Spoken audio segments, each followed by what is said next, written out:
প্রথমেই কি মনে হলো? শ্মশান মনে হচ্ছে তো।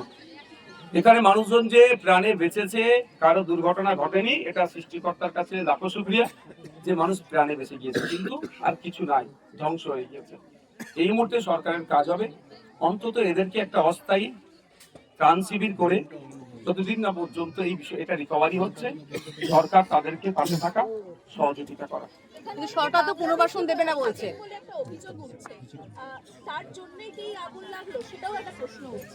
হ্যাঁ, প্রশ্নটা ভ্যালিড কোশ্চেন এখানে উঠেছে। আমিও বলছি যদি কেউ এখানে বাংলাদেশি থেকে থাকে তার পক্ষে আইএসএফ থাকবে না, নওশাদ থাকবে না, কারণ অবৈধ নাগরিকের সাথে আমি দিতে পারবো না।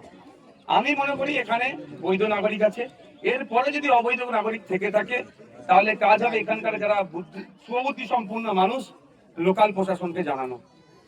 লোকাল প্রশাসন প্রয়োজনে এসে তাদের আইডেন্টিটি চেক করবে, তাদের ন্যাশনালিটি চেক করবে। তার সাথে আগুন লাগানোর কোনো সম্পর্ক আছে বলে মনে করছি না। তবে আগুন লাগানোর পরে যে ইনসিডেন্ট একটা ঘটনা ঘটেছে সেটা কিন্তু আমাদেরকে ভাবাচ্ছে এই আগুন লাগানোর কি কারণ আছে। যদি আগুন লাগানোর বিষয়টা নিয়ে প্রয়োজনে জনস্বার্থ মামলা করা যায় নাকি সেই দিকে এগোবো, আমি আইনের বিশেষজ্ঞ যারা তাদের সাথে কথা বলবো।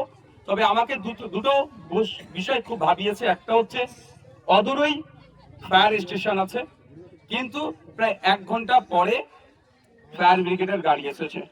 দ্বিতীয় হচ্ছে ফায়ার ব্রিগেডের গাড়ি আসার পরে নাকি এখানে ওই যে পানি ক্লিয়ার করবে যে নলটা নাকি কারা কেটে নিয়ে চলে গিয়েছে, আর সবকটা নলই কেটে নিয়ে চলে গেল।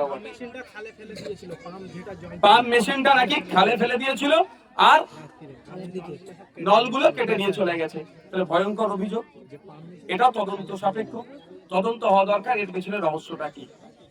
আপনি যেটা বলছেন বারংবার উনি অভিযোগ করছেন যে পরপর 3 বার অগ্নিকাণ্ডের ঘটনা, সেখানে কোনো 3 বার অগ্নিকাণ্ড অন্তর্ঘাতের। হ্যাঁ, আমার এখানে লোকাল একজন ব্যক্তির সাথে কথা বললাম, তিনি বললেন একবার নয় একাধিকবার, 3 বার এই বস্তিতে আগুন লেগেছে। এটা একটা নাটকের ব্যাপার না, এটা জোক নয়, এটা একটা অত্যন্ত গভীর রহস্য থাকতে পারে। অন্তর্ঘাত কি উচ্ছেদ কি সিম্প্যাথি নিয়ে একাধিক বিষয় কিন্তু থাকতে পারে, সেটা তদন্ত সাপেক্ষ।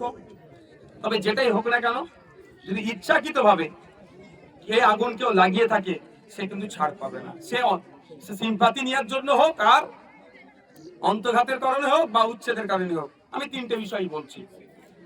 Thank you. চলো রাজনীতি।